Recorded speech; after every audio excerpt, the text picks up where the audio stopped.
ഐശ്വര്യത്തിന്റെയും സമൃദ്ധിയുടെയും ഒരു വിഷു കൂടി വരവായി. എല്ലാ പ്രേക്ഷകർക്കും കൈരളി ടിവിയുടെ വിഷു ആശംസകൾ. നന്മയുടെയും പുരോഗതിയുടെയും സ്നേഹത്തിന്റെയും സന്ദേശമായി എത്തുന്ന വിഷു മലയാളിയുടെ കൊയ്ത്തുത്സവം കൂടിയാണ്. മഹാപ്രളയത്തിൽ തകർന്ന കേരളത്തിന്റെ കാർഷിക മേഖലയെ വീണ്ടെടുക്കാനുള്ള നമ്മുടെ ശ്രമങ്ങൾക്ക് നല്ല ഫലം കണ്ടു തുടങ്ങിയെന്നത് ഈ വിഷുക്കാലത്തിന്റെ പ്രത്യേകതയാണ്.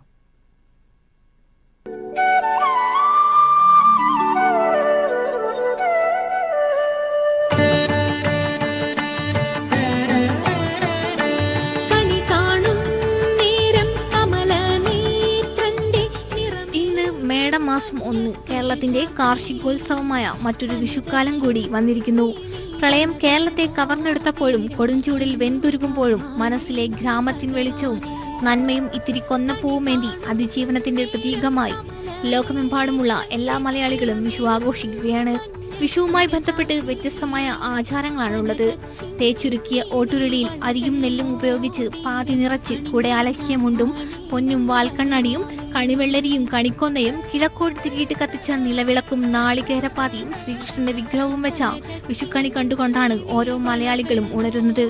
വിഷു കൈനീട്ടം നൽകിയും വിഷു സദ്യ വിളമ്പിയും മലയാളികൾ വിഷുവിനെ വരവേൽക്കുന്നു.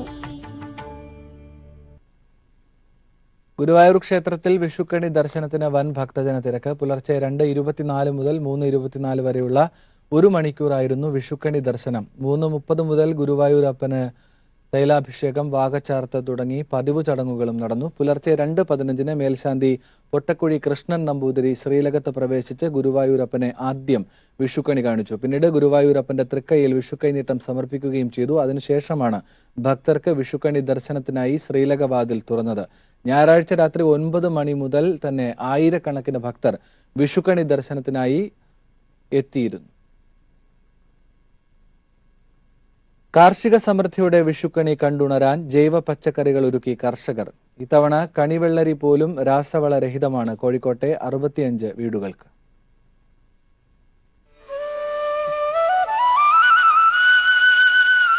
മലയാളിയുടെ കണിക്കാഴ്ചയിൽ പ്രധാനമാണ് കണിവെള്ളരിയും.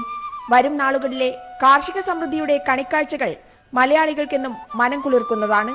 ഇത്തവണ വിഷരഹിതമായ കണിക്കാഴ്ചയായിരുന്നു തൊണ്ടയാട് പട്ടേരിയിലെ ഉദ്യം റെസിഡൻസ് അസോസിയേഷന്റെ ലക്ഷ്യം. വിഷരഹിത ജൈവ പച്ചക്കറികൾക്കൊപ്പം വിഷുക്കണിക്കായി കണിവെള്ളരിയും നട്ടു.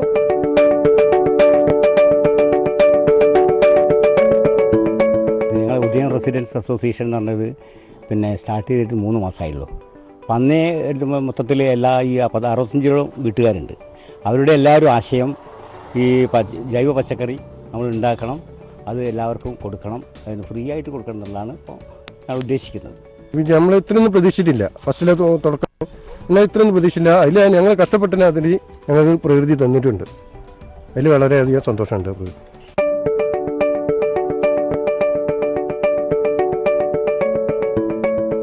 നാടിന് മുഴുവൻ ഈ കണിവെള്ളരികൾ കണിക്കാഴ്ചയാവുകയാണ്.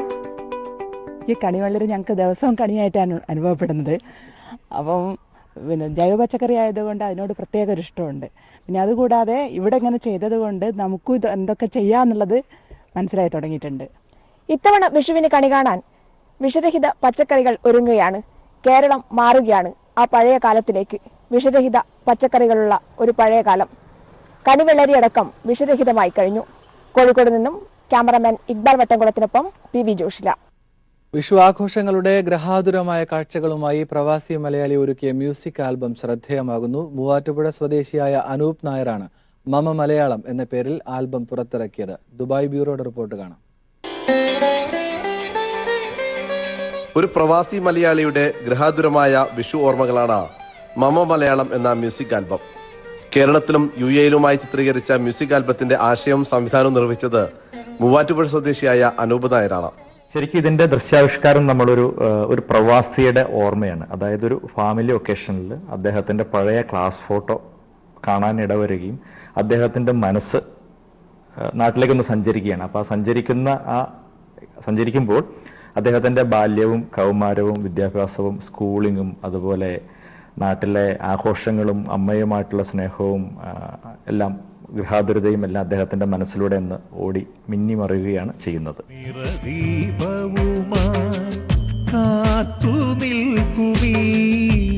കവി മധുസൂദനൻ നായർ, ഭാഗ്യലക്ഷ്മി, ദീപാകർത്ത എന്നിവരുടെ സാന്നിധ്യവും മ്യൂസിക് ആൽബത്തിലുണ്ട്. മധുബാലകൃഷ്ണൻ, സൗമ്യ ഉണ്ണികൃഷ്ണൻ, ശ്രുതിനാഥ് എന്നിവരാണ് ഗാനങ്ങൾ ആലപിച്ചത്. പ്രവാസി മലയാളികൾക്കുള്ള ഒരു വിഷുക്കണി കൂടിയാണ് ഈ മ്യൂസിക് ആൽബമെന്ന് അനൂപ് നായർ പറഞ്ഞു. News bureau, Dubai. മറ്റു വാർത്തകൾ കൂടി. രണ്ടാം ഘട്ട തെരഞ്ഞെടുപ്പിന്റെ പരസ്യ പ്രചരണം അവസാനിക്കാൻ ഒരു ദിവസം ബാക്കി നിൽക്കെ അവസാനവട്ട പ്രചരണം ശക്തമാക്കി പാർട്ടികൾ. ഉത്തർപ്രദേശിലെ 8 സീറ്റുകളിൽ BJPയും SP-BSP സഖ്യവും തമ്മിലുള്ള പോരാട്ടമാണ് നടക്കുക. മായാവതിക്ക് നിർണായകമാണ് ഈ 8 മണ്ഡലങ്ങളും. അതേസമയം മുഴുവൻ മണ്ഡലങ്ങളിലും മത്സരം നടക്കുന്ന തമിഴ്നാട്ടിൽ DMK സീറ്റുകൾ തൂത്തുവാരുമെന്നാണ് സൂചന. പരസ്യപ്രചരണം അവസാനിക്കാൻ ഇനി ബാക്കിയുള്ളത് ഒരു ദിവസം മാത്രം. 97 സീറ്റുകളിലേക്ക് നടക്കുന്ന വോട്ടെടുപ്പിൽ ഉത്തർപ്രദേശിലെ 8 സീറ്റുകളിലാണ് വ്യാഴാഴ്ച തെരഞ്ഞെടുപ്പ് നടക്കുക. ബുലന്ദ്ഷഹർ, ഫത്തേപൂർ സിക്രി, ഹത്രസ് തുടങ്ങിയ 8 സീറ്റുകളും മായാവതിക്കുള്ള പരീക്ഷണം കൂടിയാണ്. BSP, SP, RLD സഖ്യം BJPക്കെതിരെ മത്സരിക്കുന്ന 8 മണ്ഡലങ്ങളിൽ നഗിന, ബുലന്ദ്ഷഹർ, ഹത്രസ്, ആഗ്ര എന്നിവ റിസർവേഷൻ സീറ്റുകളാണ്. ഈ സീറ്റുകളിൽ BJPയും SP-BSP സഖ്യവും തമ്മിലുള്ള പോരാട്ടമാണ്. അംറോഹ, ആലിഗഡ്, മധുര, ഫത്തേപൂർ സിക്രി എന്നീ സീറ്റുകളിൽ BJPയും BSPയും തമ്മിലാണ് പോരാട്ടം നടക്കുക. ദളിത്, ജാട്ട്, ഗുജ്ജർ, മുസ്ലിം വിഭാഗങ്ങളാണ് ഈ മേഖലകളിൽ 50%. 2014 BJP നേടിയതാണ് 8 സീറ്റുകളും. എന്നാൽ ഇത്തവണ മഹാസഖ്യം BJPക്ക് ഉയർത്തുന്ന വെല്ലുവിളി ചെറുതല്ല. മുസ്ലിം ദളിത് വോട്ടുകൾ തന്നെയാണ് BJPയുടെയും ലക്ഷ്യം. എന്നാൽ ദളിത് മുസ്ലിം വോട്ടുകൾ ഏകീകരിക്കുന്നതിൽ മഹാസഖ്യമാണ് മുന്നിൽ നിൽക്കുന്നതും. BJPയുടെ വർഗീയ പരാമർശങ്ങളും തിരിച്ചടിയാകുമെന്നാണ് വിലയിരുത്തലുകൾ. മഹാരാഷ്ട്രയിലെ 10 സീറ്റുകളിലാണ് വ്യാഴാഴ്ച തെരഞ്ഞെടുപ്പ് നടക്കുക. UPAയും NDAയും തമ്മിൽ നേർക്കുനേരുള്ള മത്സരമാണ് മഹാരാഷ്ട്രയിൽ. പ്രധാനമായും മത്സരം നടക്കുക നന്ദേഡ്, ലാത്തൂർ, സോലാപൂർ, ബീഡ് എന്നീ മണ്ഡലങ്ങളിലാണ്. ന്യൂനപക്ഷ വോട്ടുകളിലും ദളിത് വോട്ടുകളിലുമാണ് കോൺഗ്രസ് NCP സഖ്യം കണ്ണുവയ്ക്കുന്നത്. അതേസമയം തമിഴ്നാട്ടിലെ മുഴുവൻ മണ്ഡലങ്ങളിലും തെരഞ്ഞെടുപ്പ് നടക്കുന്നുണ്ട്. DMK സീറ്റുകൾ തൂത്തുവാരുമെന്നാണ് സൂചനകൾ. 2014 വിപരീതമായി AIDMK വലിയ തകർച്ച നേരിടുകയും ചെയ്യും. TTV ദിനകരന്റെ പാർട്ടിയിലേക്കുള്ള വോട്ട് ചോർച്ചയാണ് AIDMK നേരിടുന്ന ഏറ്റവും വലിയ തലവേദന. News bureau, Delhi. കോൺഗ്രസ് സ്ഥാനാർത്ഥികൾ വിജയിച്ചെത്തിയാൽ എന്നാണ് BJPയിലെത്തുകയെന്ന് പറയാനാകില്ലെന്ന് CPIM സംസ്ഥാന സെക്രട്ടറി കുറ്റപ്പെടുത്തി. ദേശീയ തലത്തിൽ മാത്രമല്ല കേരളത്തിലും കോൺഗ്രസ് നേതാക്കളുടെ BJPയിലേക്കുള്ള ഒഴുക്ക് ആരംഭിച്ചതായും അദ്ദേഹം പറഞ്ഞു. കോർപ്പറേറ്റുകളെ സഹായിക്കാൻ പ്രധാനമന്ത്രി മോദി ഹിന്ദുത്വം പറയുകയാണെന്നും കോടിയേരി തിരുവനന്തപുരത്ത് പ്രതികരിച്ചു. കോൺഗ്രസും BJPയും ഒന്നായി മാറുന്ന കാഴ്ചയാണ് ഇപ്പോൾ കേരളത്തിലും കാണാൻ കഴിയുന്നത്. G. രാമൻ നായർ, പ്രമീള ദേവി, ടോം വടക്കൻ, ആലപ്പുഴയിലെ BJP സ്ഥാനാർത്ഥി KS രാധാകൃഷ്ണൻ തുടങ്ങി നിരവധി പേരാണ് കോൺഗ്രസ് വിട്ട് BJPയിൽ ചേർന്നത്. കോൺഗ്രസ് സ്ഥാനാർത്ഥികളെ എങ്ങനെ വിശ്വസിച്ച് വിജയിപ്പിക്കാൻ കഴിയുമെന്ന് കോടിയേരി ചോദിച്ചു. കോൺഗ്രസ് ജയിച്ചാൽ BJPയെ പുറത്താക്കാൻ കഴിയുമോ എന്നും അദ്ദേഹം ചോദിച്ചു. പല സംസ്ഥാന നിയമസഭാ തെരഞ്ഞെടുപ്പുകളിലും കോൺഗ്രസ് വിജയിച്ചുവെങ്കിലും MLAമാർ കാലുമാറുന്നതാണ് കണ്ടത്. ഗോവ നിയമസഭാ തെരഞ്ഞെടുപ്പിൽ കോൺഗ്രസ് അല്ലേ ജയിച്ചത്? പക്ഷെ ഗോവയിൽ മന്ത്രിസഭ ഉണ്ടാക്കിയത് BJPയാണ്.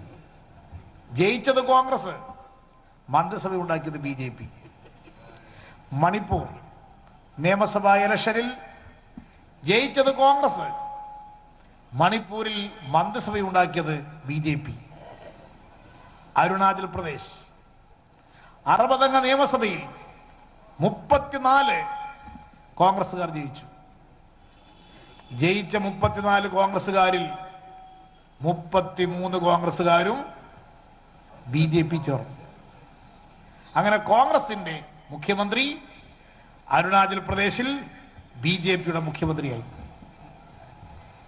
ഈ കോൺഗ്രസുകാരാണ് BJPയെ അധികാരത്തിൽ കൊണ്ടുവരുന്നത്. കോർപ്പറേറ്റുകൾക്ക് വേണ്ടിയുള്ള ഭരണമാണ് കഴിഞ്ഞ 5 വർഷവും BJP നടത്തിയതെന്നും കോടിയേരി കുറ്റപ്പെടുത്തി. News bureau, Thiruvananthapuram. ജീവിതം തിരികെ നൽകിയ നേതാവിന്റെ തെരഞ്ഞെടുപ്പ് വിജയത്തിനായി രംഗത്തിറങ്ങിയിരിക്കുകയാണ് 100ഓളം കുടുംബങ്ങൾ. വടകരയിലെ LDF സ്ഥാനാർത്ഥി P. ജയരാജന് വേണ്ടിയാണ് അവർ വോട്ടർമാരെ കാണുന്നത്. IRPC ലഹരി വിമുക്ത കേന്ദ്രത്തിൽ നിന്ന് ജീവിതം തിരിച്ചുപിടിച്ചവരും കുടുംബാംഗങ്ങളുമാണ് രാഷ്ട്രീയ ഭേദമന്യേ ജയരാജന് വേണ്ടി പ്രചരണത്തിനിറങ്ങിയത്. കടലോളം സ്നേഹവും കരുതലുമാണ് IRPC എന്ന സാന്ത്വന പ്രസ്ഥാനം.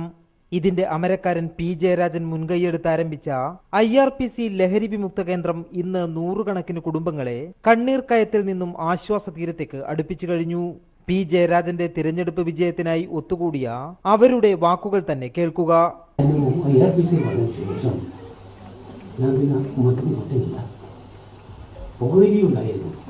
അത് നിർത്തി ഇപ്പം ജീവിതത്തിൽ വർഷം വയ്ക്കാൻ കഴിഞ്ഞിട്ടു. അതുപോലെ തന്നെ എല്ലാവരും സ്നേഹിക്കാനും ഒരുപാട് കഷ്ടപ്പെട്ടിട്ടുണ്ട്. ഡോക്ടറോട് നല്ലൊരു ജീവിതത്തിൽ നല്ലൊരു ജീവിതം കിട്ടിയിട്ടുണ്ട്. IRPC 24 ദിവസം താമസിച്ചു. ഇപ്പം 2.5 മാസമായിട്ട് എൻ്റെ വീട്ടിൽ വളരെ സമാധാനമായി കുടുംബം പോകുന്നു. ആൾക്കാർ അസൂയപ്പെടുന്ന രീതിയിലാണ് ഇപ്പം ജീവിക്കുന്നത്. പല കുടുംബങ്ങളിൽ നിന്നെത്തി ഒരു കുടുംബമായവരാണ് ഇവർ. ഈ കൂടിയവരിൽ കോൺഗ്രസുകാരും BJPക്കാരും CPIMകാരും രാഷ്ട്രീയം ഇല്ലാത്തവരും എല്ലാമുണ്ട്. എന്നാൽ ഈ തിരഞ്ഞെടുപ്പിൽ കൊടിയുടെ നിറം നോക്കാതെ അവർ പ്രചരണം നടത്തുകയാണ്.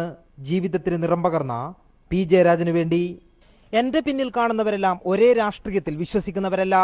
എന്നാൽ ഈ തെരഞ്ഞെടുപ്പിൽ അവരെല്ലാം ഒറ്റ മനസ്സായി ഒരു സ്ഥാനാർത്ഥിയുടെ വിജയത്തിനായി പ്രവർത്തിക്കുകയാണ്. ജീവിതത്തിലേക്ക് കൈപിടിച്ച് നടത്തിയ പ്രിയ നേതാവിൻ്റെ വലിയ വിജയത്തിനായി.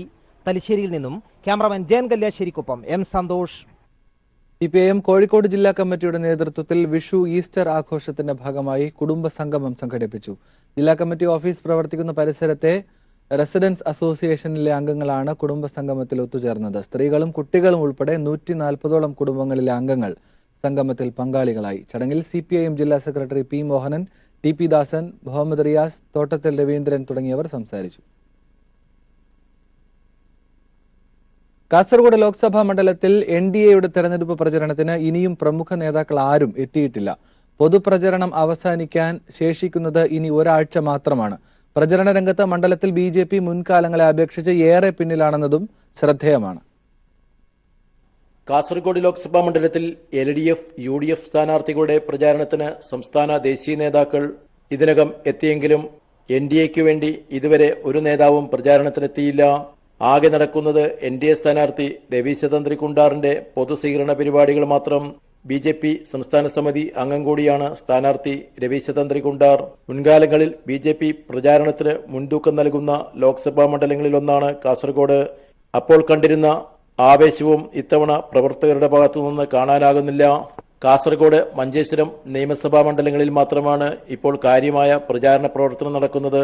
ഇത്തരമൊരു സ്ഥിതിവിശേഷം തങ്ങൾക്ക് നേട്ടമാകുമെന്ന് UDF കരുതുന്നു. LDFന് വേണ്ടി മുഖ്യമന്ത്രി Pinarayi Vijayan, CPIM polit bureau അംഗങ്ങളായ S Ramachandran Pillai, MA baby, Subhashini Ali, CPI സംസ്ഥാന സെക്രട്ടറി കാനൻ രാജേന്ദ്രൻ എന്നിവർ ഇതിനകം പ്രചാരണം നടത്തി. സീതാറാം യെച്ചൂരിയും വൃന്ദ കാരാട്ടും കോടിയേരി ബാലകൃഷ്ണനും പ്രചാരണത്തിനെത്തുന്നുണ്ട്. ഈ മാസം 19-ന് മുഖ്യമന്ത്രി പിണറായി വിജയൻ വീണ്ടും കാസർഗോട്ട് പ്രചാരണ യോഗത്തിൽ പ്രസംഗിക്കും. UDFന് വേണ്ടി AK ആന്റണി, ഉമ്മൻചാണ്ടി, മുല്ലപ്പള്ളി രാമചന്ദ്രൻ, രമേശ് ചെന്നിത്തല, ഹൈദരാലി ശിഹാബ് തങ്ങൾ തുടങ്ങിയവർ പ്രചാരണത്തിനെത്തിയിരുന്നു. മണ്ഡലത്തിൽ പ്രചാരണ രംഗത്ത് LDFന് തന്നെയാണ് ആധിപത്യം. News bureau, Kasaragod. ലോക്സഭാ തെരഞ്ഞെടുപ്പിനോടനുബന്ധിച്ച് പത്തനംതിട്ടയിലെ വിവിധ നിയമസഭാ മണ്ഡലങ്ങളിലെ പോളിംഗ് ബൂത്തുകളിലേക്കുള്ള വോട്ടിംഗ് യന്ത്രങ്ങളുടെ തരംതിരിക്കൽ പൂർത്തിയായി. തരംതിരിക്കലിന് പത്തനംതിട്ട ജില്ലാ കളക്ടർ PB നൂഹ് നേതൃത്വം നൽകി. ലോക്സഭാ തെരഞ്ഞെടുപ്പിനോടനുബന്ധിച്ച് ഓരോ നിയമസഭാ നിയോജക മണ്ഡലങ്ങളിലെയും ബൂത്ത് അടിസ്ഥാനത്തിലുള്ള വോട്ടിംഗ് യന്ത്രങ്ങളുടെ 2ാം ഘട്ട കമ്പ്യൂട്ടർവൽക്കരണ തരംതിരിക്കലാണ് പത്തനംതിട്ടയിൽ പൂർത്തിയായത്. ജില്ലാ കളക്ടർ PB നൂഹിന്റെ നേതൃത്വത്തിൽ തെരഞ്ഞെടുപ്പ് ഉദ്യോഗസ്ഥരുടെയും രാഷ്ട്രീയ പാർട്ടി പ്രതിനിധികളുടെയും സാന്നിധ്യത്തിൽ പത്തനംതിട്ട കളക്ടറേറ്റിലായിരുന്നു തരംതിരിക്കൽ നടന്നത്. EVM മാനേജ്മെന്റ് സിസ്റ്റം എന്ന സോഫ്റ്റ്വെയറിന്റെ സഹായത്തോടെയാണ് തരംതിരിക്കൽ നടത്തിയത്. തരംതിരിക്കലിന് ശേഷം ബൂത്തുകളിലേക്കുള്ള മെഷീനുകളുടെ പട്ടിക ജില്ലാ കളക്ടർ വിവിധ രാഷ്ട്രീയ പാർട്ടി പ്രതിനിധികൾക്ക് കൈമാറി. തെരഞ്ഞെടുപ്പ് പൊതുനിരീക്ഷകൻ Sahadev Das IAS, Thiruvalla sub collector doctor Vinay Goyal, election deputy collector S Santhosh Kumar, ജില്ലാ ഇൻഫോർമാറ്റിക്സ് ഓഫീസർ ജിജി ജോർജ്, EROമാർ തുടങ്ങിയവരും പങ്കെടുത്തു. News bureau, Pathanamthitta. തെരഞ്ഞെടുപ്പിൽ വേറിട്ട പ്രചരണ രീതിയുമായി പാലക്കാട്ട് LDFന്റെ ഗ്രീൻ റൈഡ്. സോളാർ ഓട്ടോയിൽ സഞ്ചരിച്ചുകൊണ്ടായിരുന്നു LDF സ്ഥാനാർത്ഥി MP രാജേഷിന്റെ പ്രചരണം. വോട്ടു തേടൽ മാത്രമല്ല, ഗ്രീൻ റൈഡ് എന്ന വേറിട്ട പ്രചാരണത്തിലൂടെ പ്രകൃതി സൗഹൃദ ജീവിതമെന്ന വലിയ സന്ദേശം കൂടിയാണ് MP രാജേഷ് വോട്ടർമാർക്ക് കൈമാറിയത്. സോളാർ ഊർജ്ജത്തിൽ പ്രവർത്തിക്കുന്ന ഓട്ടോയിൽ നഗരത്തിലുടനീളം സഞ്ചരിച്ചായിരുന്നു പാലക്കാട്ടെ ഇടതുമുന്നണി സ്ഥാനാർത്ഥി ജനങ്ങളുടെ മനസ്സ് കീഴടക്കിയത്.